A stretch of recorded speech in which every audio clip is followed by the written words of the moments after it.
Hey,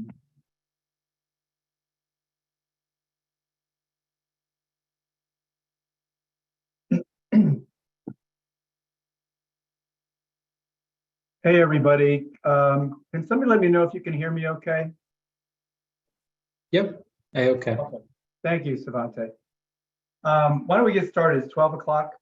Thank you for coming to AFGE Local 17's event to celebrate the legacy of Dr. Martin Luther King Jr. My name is Doug Massey, and I'm the president of Local 17.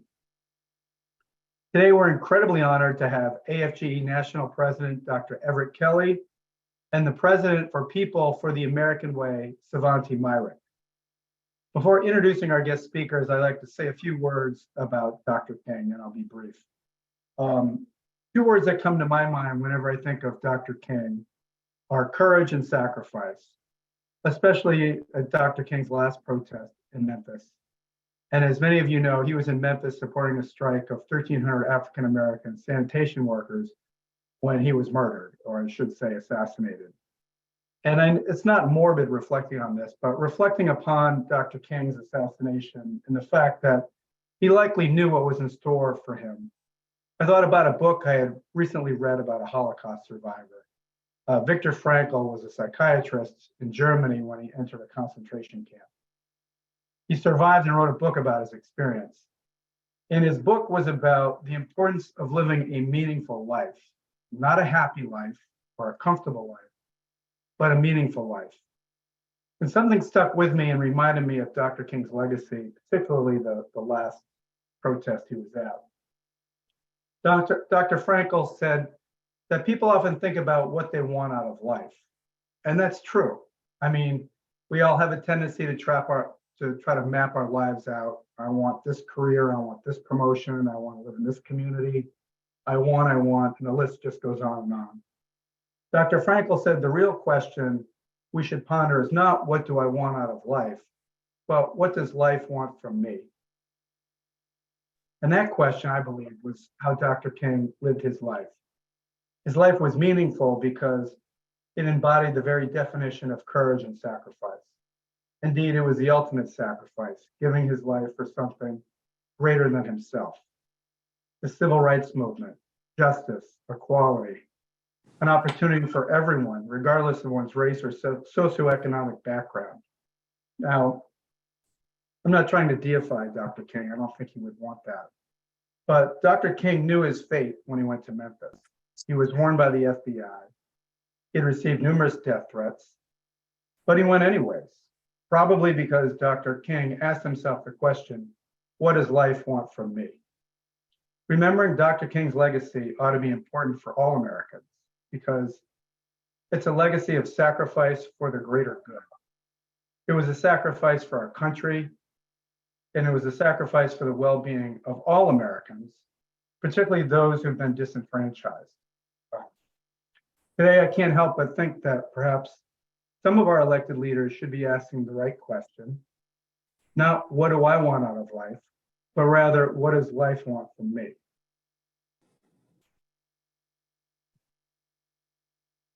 Dr. Everett Kelly is the national president of the American Federation of Government Employees, which is the largest union representing federal and DC employees. Dr. Kelly served our country honorably in the United States Army, and after his military service, he worked at Anniston Army Depot for 30 years. He earned a doctorate degree in theology and was a senior pastor at St. Mary's Missionary Baptist Church in Lincoln, Alabama for over 32 years. For his unyielding commitment to social justice, civil rights, and workers' rights, Dr. Kelly was awarded the AFL-CIO's Eyes on the Prize Award during the 2022 AFL-CIO Dr. Martin Luther King Jr. Civil and Human Rights Conference. In August 2022, Dr. Kelly was appointed by President Biden to serve on the Federal Salary Council, an advisory body that provides recommendations to the administration on federal employee locality pay program. So maybe we should all kind of thank Dr. Kelly for our 4.6% pay increase. So Dr. Kelly, we're very fortunate and honored to have you here today. Thank you very much for coming. Thank you. To be honest, the pleasure is mine. It's always a joy Always a pleasure to be with Local 17. I appreciate the activism in you and this entire executive board at Local 17. You know, a matter of fact, if I may, I just say that I feel like I'm part of the family now. You know, whenever I'm around Local 17, you know, I feel good all over because I know that I'm among those that truly are activists and truly love this great union that I serve. Okay, now Doug knows that I'm a Baptist preacher, and he didn't give me no time limits. Okay, so that's a dangerous thing. Okay, but I'm gonna try my best to be brief as I possibly can. But I want to first of all thank you for inviting me to come and be a part. Right, I want to thank God for bringing us together. You know, as you know, union members and family, and I really feel that. I've said that, and I feel it. You know, and thanks to each of you that have contributed and given us this opportunity to reflect and to fellowship with one another. And I also want to thank the ones responsible for putting this event together and extending to me the invitation to come and share brief remarks with all of you on this auspicious occasion. Now, and of course, you know, I want to give special thanks to your president, Doug Massey, who has proven to be a true humanitarian, you know, and an activist. And to this great executive board that I care so much about, I get an opportunity to fellowship with them quite a bit, and they are always the same. You know, they never change. They are always thinking about how can I help someone else, right? And I appreciate this executive board. I could name some names, but I won't do that. I will just say this executive board, okay? And of course, to you, the members of this great local, you know, and to our guests that we're here and we share in this occasion. And putting together the remarks for today, you know, I spent a lot of time, you know, thinking about the legacy of Dr. Martin Luther King. I thought about the challenges that he faced in his time. I thought about the different difficulties and dangers that he endured. I thought about his commitment to the causes he believed in, to the principles that he fought for. I thought about all of those forces, you know, arrayed against him. I thought about the courage that he displayed in the face of violence, scorn, ridicule, and even death itself. And I thought about his perseverance, the victories he won, the challenges he made in policy and in law. And also, you know, I thought about the fact that he had the heart and mind to protect all of his fellow Americans. And I thought about the celebration this week, protecting the dream, confronting the assault. Let me say that, you know, it sinks in me, and I'm sure that it sinks within each of you, protecting the dream and confronting the assaults. To me, this is such an incredible opportunity to speak because it echoes through the idea and through the decades, right? Ringing true, both as an imperative of this current moment and an interpretation of the life and work of Dr. King, and in each of you, because I think that you as union members and union activists share the very same vision and feel some of the same pains and woes that Dr. King himself felt. Because what else was Dr. King's own life about? Protecting and articulating a dream of equality. That's what this union is all about. That's what you is all about. A dream of dignity, a dream of basic freedom and opportunity to for each American without regards of our individual differences, and confronting the assault on the dream from systematic racism in the Jim Crow South where I'm from a regiment of corporations that is full of greed, that sought total control over employees and to drain the humanity from work and from and out of control war machine that exported violence and destructions for profit, for nothing else but profit. These were powerful forces that he was fighting against. These were powerful individuals aligned against him. And what's more, there were so many powerful individuals who looked on at this struggle. But Local 17, I don't believe that you will stand by and just look on. Of course, Dr. King said once that in the end, we remember not the words of our enemy, but he says we will remember the silence of our friends. I don't believe that you are made that way. I don't believe that you will stand by and not say a word. I want to talk a little bit about the silence, because that empathy about the disappointment we sometimes feel in the lines of work, because it's not just from internal threats that we must protect the dream that we all share of a better world, of a better life, of a better government that works for all, that protects the rights of all. Indeed, some of the most dangerous enemies of Dr. King's dream are not government, corporations,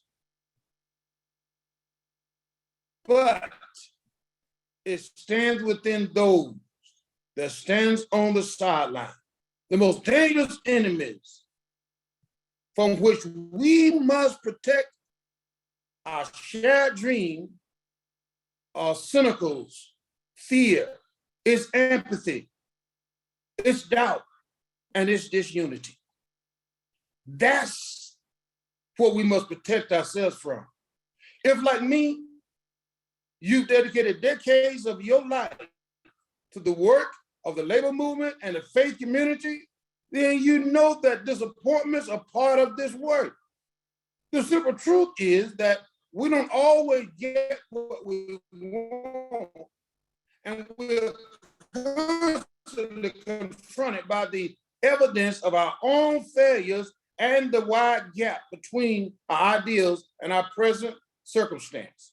And if we're not careful, if we're not engaged in the work of protecting the dream inside ourselves, then the injustice we see in this world, the stumbles of our leaders, the daily reminder of our own imperfection can make us cynical, can make us doubt whether anything better is even possible, can make us fear that our own power to make our dream a reality is insufficient, can make us look at our friends and neighbors not as allies, but as scapegoats on whom we can cast blame for our own insecurities. People, brothers and sisters, we've seen the fruits of this line of thinking. But it's up to us, brothers and sisters. We must stand together. We must realize that the dream is up to us. The threats are real. The assaults of the dream, they are real. They are serious. The people behind them are deadly serious. And it's up to us to confront them, to beat them back, to protect the dream, to drive out hatred and love with solidarity. To unite, as Dr. King knew we must, as trade unionists, as people of faith, to stand together, to declare our shared humanity. To the co-workers, we must do it, and we must be on one accord with this labor union, with our God, to fight back the forces of social stagnation, and we have to do it together. As one people, united by our shared dream of equality, the power of our solidarity, brothers and sisters, together, we will be victorious. We're not there yet, but together we shall rise.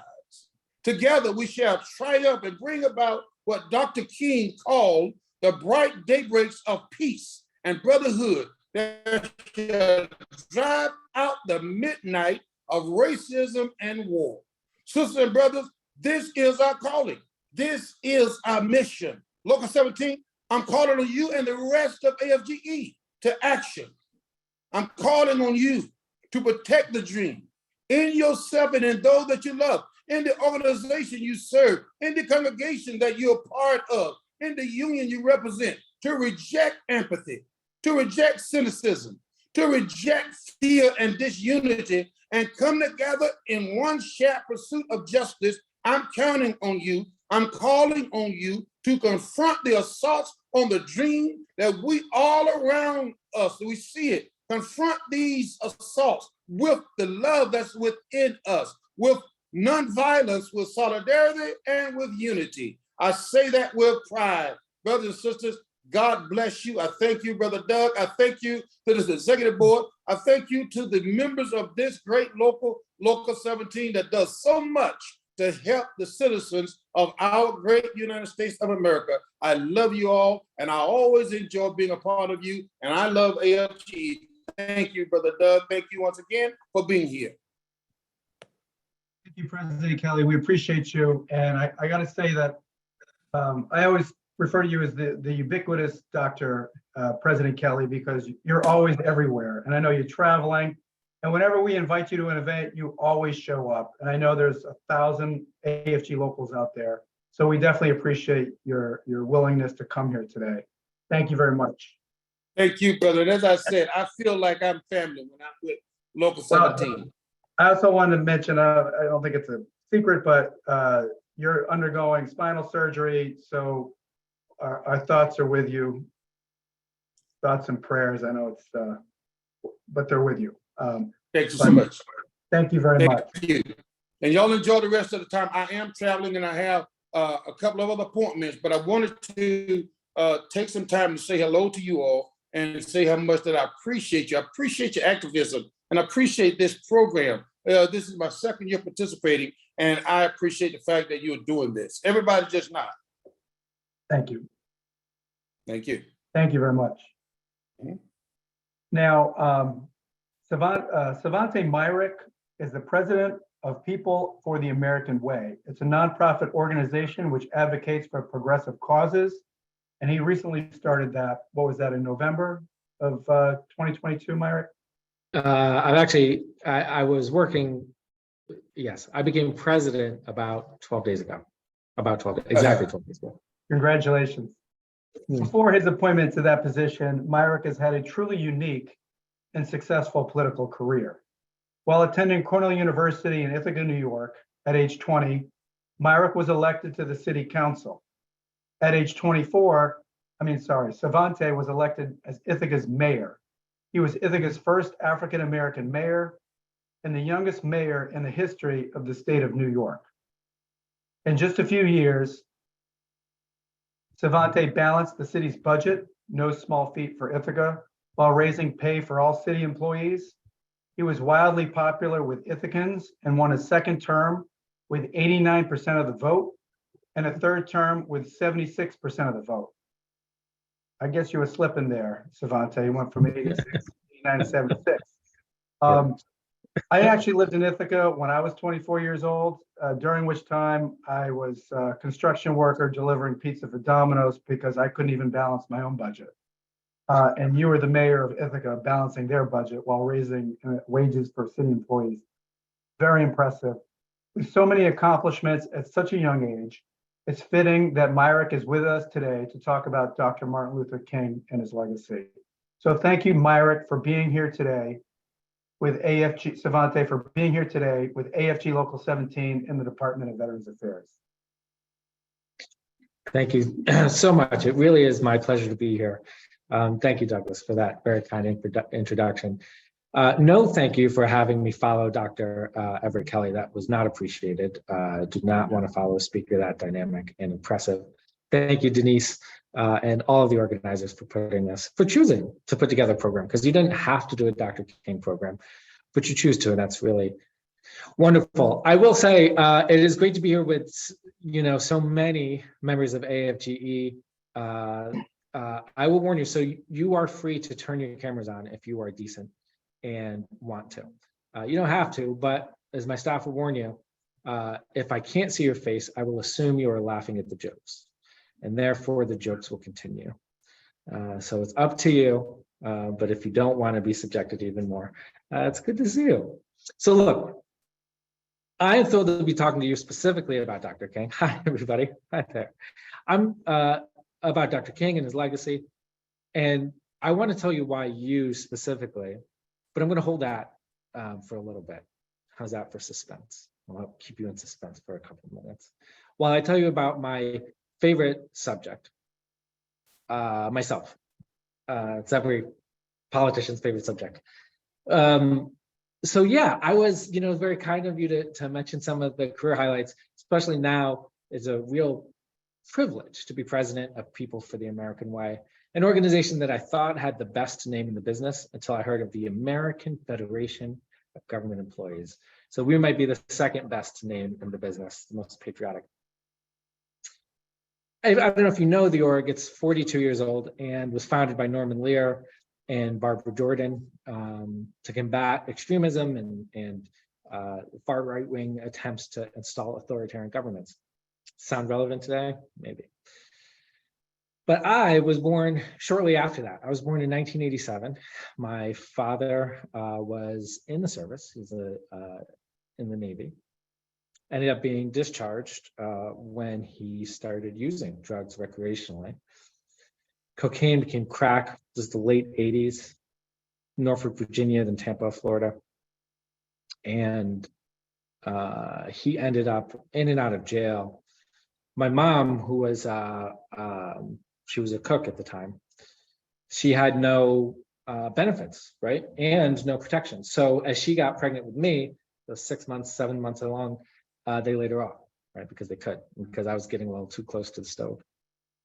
And I was born in the hospital. I had these complications. I was a blue baby. Does anybody know what a blue baby is? Where like the umbilical cord's wrapped around your neck, so your face comes out really blue. It's how you end up very smart and charming, successful, funny. This is what I say. My brothers have a different theory, but they're not here right now, so their theory doesn't matter. Long story short, we ended up having to live, when we came home from the hospital, there was a red eviction notice on the door, all of our belongings put out on the sidewalk, and we moved into a homeless shelter where I lived for the first 6 months of my life. And I can tell you, as somebody who now has a 6-month-old baby in a comfortable 2-bedroom apartment. I've been in the middle class for about the last 8 weeks or so. And it is terrific, by the way. 2 thumbs up, highly recommend. We got a comfortable 2-bedroom apartment with a 6-month-old. I do not know how my mom did it, but she did it. And she raised the 4 of us and got us all off to school. And I went to Cornell, where I wanted to fight against these, forces. I wanted to follow in the footsteps of my heroes. And my heroes were different than my brother's heroes. My brothers came out taller and stronger. They have better eyesight. They don't have asthma. They're not as portly as I am. I think that's a polite way to say that. While they were succeeding on the basketball court and on the football field and with their girlfriends, I was reading books, I was reading stories, all of these stories, particularly biographies. And it was Dr. King, Dr. King staring down the face of danger, to fight for his people, to speak about his dream, and to speak about his dream, right? He wasn't like my brothers. He was not physically attacking the system. He was using his thoughts, his words, right, to speak a better world into existence. That just captured my imagination. So too did the Malcolm X and Abraham Lincoln. When I was in high school, A Team of Rivals came out, and then Barack Obama's book came out. My grandma bought me the book, and I remember this is the first in a series of bad decisions. I emailed her when she bought the book for me and said, 2004, it was such a shame that somebody that smart and eloquent will never become president of the United States. So go to Cornell, not a smart man, go to Cornell to study, and I'm interested in government. And I have this opportunity my sophomore year, so that I can run for the city council to do all of those things, to fight for better wages, for better healthcare, right, for a more sane drug system, for better housing, all of the things that would have helped me and my family growing up. I could go work for the junior senator from Illinois in 2007, guy by the name of Barack Obama. And I told them when they called, I said, look, that's very kind, but I'm going to do the city council thing. He'll be in the Senate for the next 40 years, so I'm not missing anything. Can I tell you that to this day, anyway, that's a different speech. And it worked. I got elected to city council and I loved it for 4 years. I just loved it. When I was 24, I had a real come to Jesus moment. A friend of mine passed away. And, I felt more than ever like time was short and we have no time to waste. And so I instead of going to law school, which is, I think what all people who don't know what they want to do, with apologies to the lawyers in the call. Yes, hi Denise. I knocked on every door in the city of Ithaca. And it was clear that I was not going to win the election. So I quit my job and I knocked on every door in the city of Ithaca again. And I still had time, I still had like a month to go. So I knocked on every door in the city a third time. By that third time, there were people saying like, look, I will vote for you if you leave me alone. We are trying to have dinner, okay? This is very nice. But I had this vision of what I wanted to do and how I wanted to do it. And this was on the heels of the global recession, right? This 2011. And the city was facing its largest budget deficit ever. But inside of 16 months, we closed and eliminated that deficit. And we grew our tax base by encouraging new businesses to develop, by making our own operations more efficient, so much so that we were actually able to lower the tax rate while increasing pay to our employees. We increased our pay the largest to our lowest paid employees. Right? Anybody who was making less than what we consider a living wage, a term we're now probably all familiar with, but back in 2011 was still kind of a new concept. We raised to a living wage and beyond. And we did that with all sorts of new fun initiatives that, I would be happy to talk about, but generally bores most people. Maybe the AFGE is interested in the mechanics of local government systems, but yeah, and then when I was reelected, 89% of the vote, as Douglas mentioned, that was sort of like Vladimir Putin numbers. That was a little high. So the second time, 76% seemed more reasonable. And I hardly had to jail any of my political opponents to do that. And coming to join this fight now, so this fight for our democracy seems really, really important. And here's what I came to tell you. Here's why it seems really important to join this fight now. Here's why I wanted to be part of an organization called People for the American Way that was founded by a storyteller, Norman Lear. I don't know if you know Norman.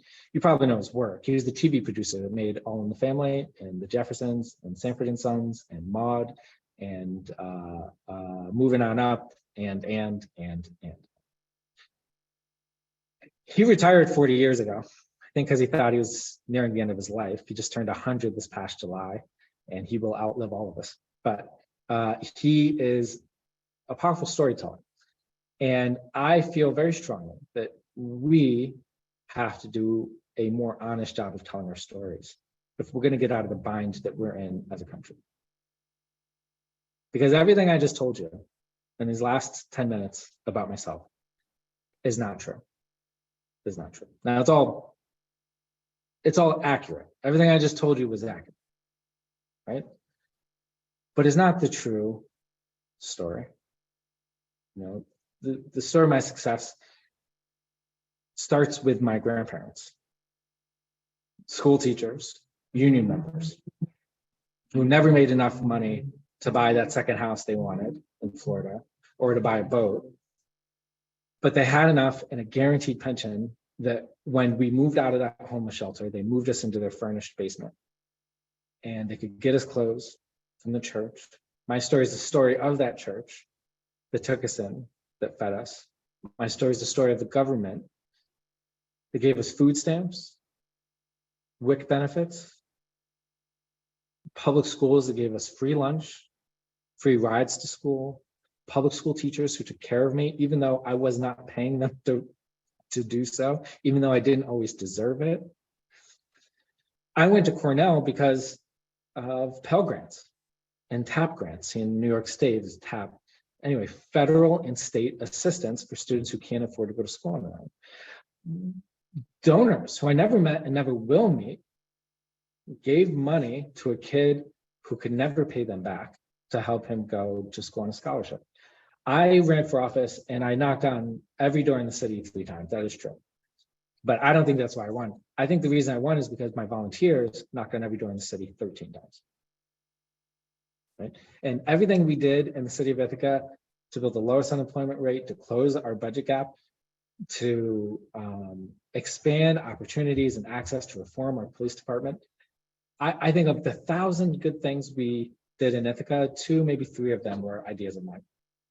The first thing I did as mayor was meet with every member of our staff, ask them for their ideas, and then stole them outright and worked with them to implement them.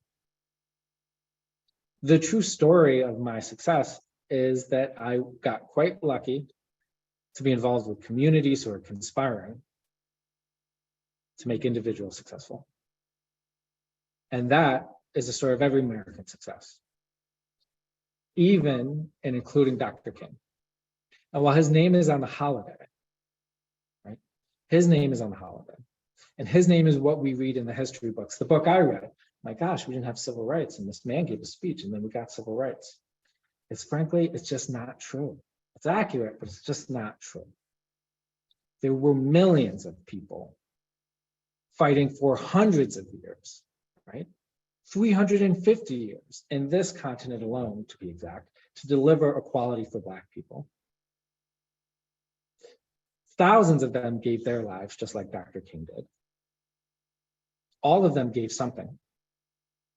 Whether they set up chairs in the church hall for the organizing meeting, or drove people to the polls so that they could vote, whether they themselves voted. But they didn't give the speech, so we didn't read their story. And here's why that concerns me, is that if you don't get the story right, we can't get the lessons right. We have to pull lessons from our stories. All stories have a lesson. You know what a lesson from a story is called? I have a word for it. It's a moral. The lessons we get from stories are our morals. We devise all of our morals from these stories. And if we don't tell the accurate story of our country, if we don't tell the real story of success, if we don't tell the story of how we got here, then we will lose the blueprint. And the blueprint is all of us in solidarity, marching arm in arm together, not waiting for a hero, not rooting a hero on, not waiting for a speech or trying to be the one that gives the speech, but looking around instead and saying, where am I needed to plug the holes in this phalanx of solidarity that is moving forward together? So the reason I wanted to speak to you, the reason I was thrilled to be here with you, is because that is what your union does. That is what unions do. That is what solidarity is. If you want to honor Dr. King's legacy, do not stand in the mall and give a speech. Stand with your colleagues and have their backs. You in particular, I just have to say, on behalf of my grandfather who raised me like a father, was himself a veteran, and very proud to serve this country. Well, God bless you. God bless you for everything you do to stand up for the people who protect us and defend us. For defending them, you deserve our undying gratitude. And I hope you know, I wanted to be here to tell you, because I won't be able to tell all those anonymous donors and state legislators who created school lunch programs, and Congress people long past who created food stamps. I want to tell you on behalf of some, dirty-faced little kid somewhere, thank you. Thank you for what you do. Thank you for fulfilling Dr. King's legacy for this generation. And thank you for allowing me to be with you on this really, really important holiday.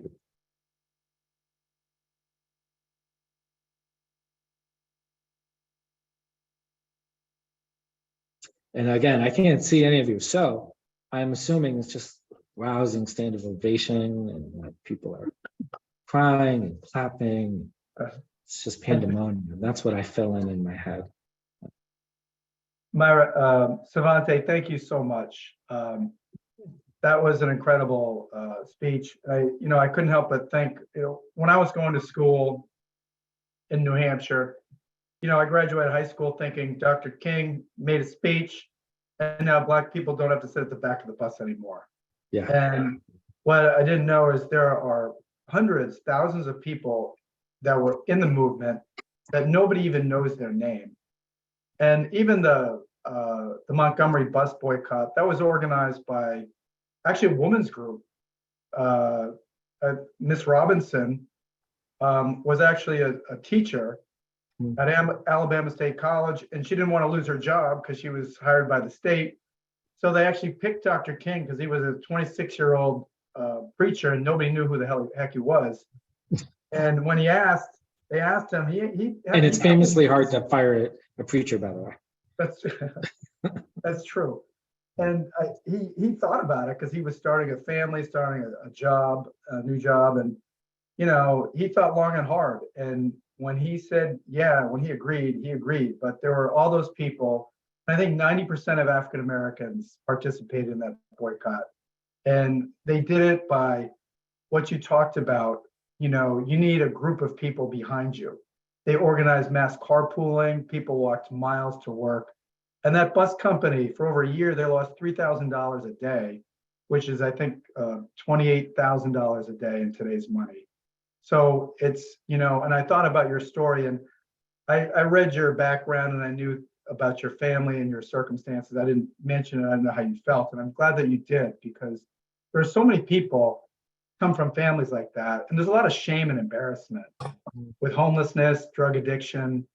And only now these days is the whole opioid addiction being treated as a medical condition.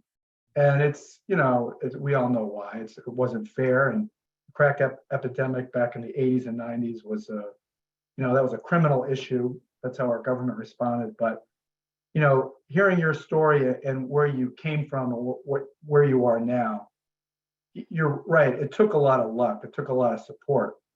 But also, you did it. And there are a lot of factors. And I think, one of our stewards texted me like, this guy's like my age, and it's an incredible what you've accomplished, a 24-year-old mayor. I don't know what the hell I was doing when I was 24. I certainly wasn't, I think certainly wasn't living my life by thinking, what does life want from me? That's for sure. But in the chat, and Colony, are there any questions people would like to ask Myrick in the chat? And maybe Colony could read those. Because we have another, we have another 70 minutes. Yeah, I'll just add, if I could, just to peel back the curtain, because I think a lot of you are in DC, right? Most of you are in the DC area anyway. So maybe no, not all of you. You're all over the country. There's a lot of remote employees, so a lot of us are based in DC, but especially during the pandemic, we're at far-flung areas. Yeah. Well, I think what I wish I knew, and maybe what I wish the whole country knew, and I do wish I think it would direct some of our energy and some of our young people in a more positive direction, is that like the face of the movement is not always the hardest working person in the movement. And in fact, sometimes is the least hardworking person in the movement. The reason I asked about DC is that if any of you have seen the inner workings of our illustrious United States Congress, you would know this to be true, right? You've seen members show up, stand at a podium, there's a piece of paper on it, they look down, they read it, and they're done for the day. And the hard work of making our government function is being done by all these folks who will never get the shine. And I think that the way to correct that is not to make sure that more people get the shine, because again, that just misses the moral of the story. What we have to do is let people know that the shine is not the point.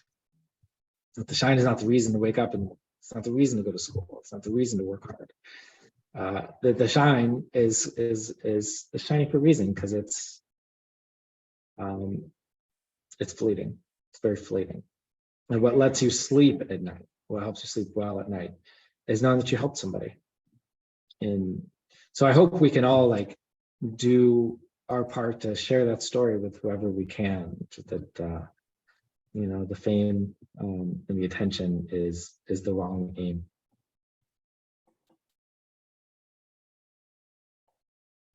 Okay. I do see a question in the chat. What is the best thing to do first if you want to become mayor? I can tell you what Mike Bloomberg told me when I was already mayor, but he came to Ithaca to give a speech, and he goes, "Oh, you're mayor." I goes, "Yeah." He goes, "You want my advice?" Yeah. So before you become mayor, become a billionaire. And that is, I was like, oh, I should have thought of that. It does seem like it would make things easier. I think, you know, the best advice is to start small. You know, get involved in a committee and make sure that you like sitting in meetings, because guess what, being mayor is mostly meetings.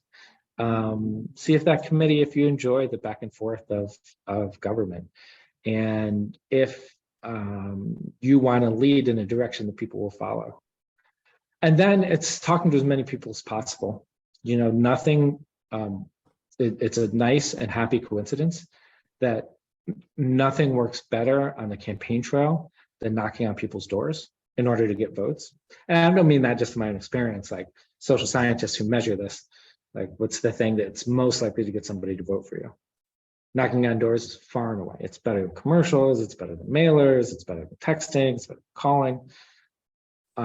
It's like, I think the next best thing is word of mouth, like if you knocked on their friend's door, right? So anyway, personal contact, exactly. And knocking on doors is the best thing. And it's a happy coincidence that the best thing to help you get elected is also the thing that will help you govern best, which is knocking on people's doors. Sitting and talking with them, asking them what's important. And also understanding, even if it's only for 4 minutes at a time, what is life like on that porch on North Albany Street? What is the view from that place on Plain Street? What is life like on Aurora Avenue? Because when you get inside City Hall, you know, the decisions will come fast and furious. And understanding what it's like to live in your city, and not just in your house, but in your city, will help you be a better leader, I think. There's one question. It says, has there ever been a time in your career wherein you had to concede or accept defeat in trying to achieve one of your goals? If so, how did you bounce back? I mean, I don't mean to be glib when I say that, yes, every day, almost every day. I mean, small defeats, right? Can we schedule that meeting for 11? And they say no. Damn. Oh, I forgot to attach that email, and I forgot the attachment, and I sent it to all the staff. And now they think I don't know how email works. And then, so I replied all again with the attachment. It was the wrong attachment. Now, why is our mayor incompetent, you know? To big defeats. You know, I wanted to pass a residency requirement for all police officers in 2014. You know, 6 years before the George Floyd movement. I wanted to create a first in the nation climate change program in 2012. Failed at the city council. I fought all the time to bring in better businesses that paid higher wages. And sometimes it worked and sometimes it didn't. And then the pandemic itself seemed to threaten to unravel all the work we've done to like knit together the social fabric in our community. My answer, I hope it doesn't surprise you, but it really is the honest thing. Every time I've tried to bounce back or pick myself up by my bootstraps, I failed hard every time. Every time I've said, here's what I'm going to do. I'm just going to wake up early and I'm going to run 2 miles and I'm going to drink a bunch of coffee and I'm going to brute force this thing. I'm going to fix this. Has failed. You know what works really well? Asking for help. Really, really well. You know, Annie, could you make sure this attachment is the right one? And she say yes. You know, Dan, can you help me schedule this meeting? Say yes. Going to the police union, which was not my, I had 7 unions and I got along famously, fabulously with 6 of them. And, but going to them and saying, okay, help me. There's a divide between you and the community. I thought this residency requirement would fix it. You disagreed, the council took your side, so let's talk. Let's figure this out. Going to the environmental activist community and telling them, I failed to get this to the city council. Can you help me build enough popular support to get it to the council? And they did in 2020, right? 8 years later, but they did. So that question happens to be happily right on theme, which is there's just about nothing in this world worth doing that you can do alone.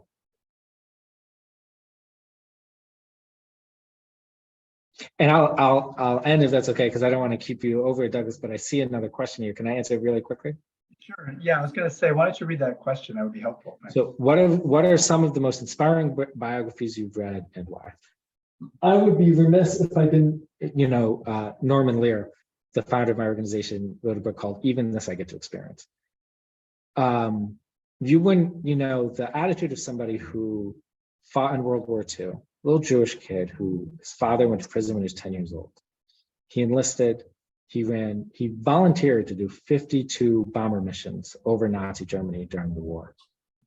He came home and fought hard to build a career for himself and then wanted to give back to other people. And he's still the most happiest, positive, inspiring person you could want to know. And he has this phrase that I think of whenever it's called just another version of you. That's what he'll tell people, just another version of you. And what does that mean? It's whenever you're really annoyed at somebody, whenever somebody doesn't respond to your email, who do they think they are? Or somebody's passing you and, okay, you ever do this? Or is this just me? Somebody's driving really slow or does something stupid in their car, cuts you off or just does something stupid. And you look to you want to see what's going on in the car. Who is that would do that? I don't know what we're looking for, but we want to see is a dog driving that car? Who is it that's driving that car? And whenever you look, what you find is just another version of you. It's just somebody who is also trying to make it through their day, is also doing the best they can, maybe has different opportunities than you do, has different struggles than you do. And learning that from Norman's been a big leap forward for me. The autobiography of Malcolm X, incredible because of his just raw honesty about where he came from and where he was headed, how much he believed, what he believed, how his turn away from the Nation of Islam and towards more traditional Islam. It's fascinating. But honestly, the best biography I ever read was Team of Rivals. It was about Abraham Lincoln. And it was about how Abraham Lincoln beat 3 people for the nomination for president, and then put all 3 of those people in his cabinet, even though all 3 of them thought he was like a backwards hick and said so often publicly. And it was amazing because it just showed how much you can get done if you make a team of people who are talented, who are ambitious, and who are motivated. Even if those people don't like you, even if they don't respect you, even if they've insulted you, if you can turn them into a team anyway, you can save the country from the worst impulses of its own nature, and you can inspire the better angels of our nature, in Lincoln's own words. So yeah, that was Doris Kearns Goodwin who wrote that. Thank you, Myrick, for coming. And on that note, as far as having people surround you that help, I'd like to give a special thanks to Denise Adams Hill, who actually was the one who found you. And she set this all up. It was a lot of work. She contacted, she did a great job with her search and finding you. And we appreciate that. And thank you, everybody, for coming. And we appreciate you participating. And we'll be back again in March for Black History Month. And you all have a good rest of your week and a good weekend. Take care. Thank you. Thank you, Dr. Kelly. Thank you, Dr. Kelly. Thank you. Thank you. Thank you. Great job. Thank you. Bye.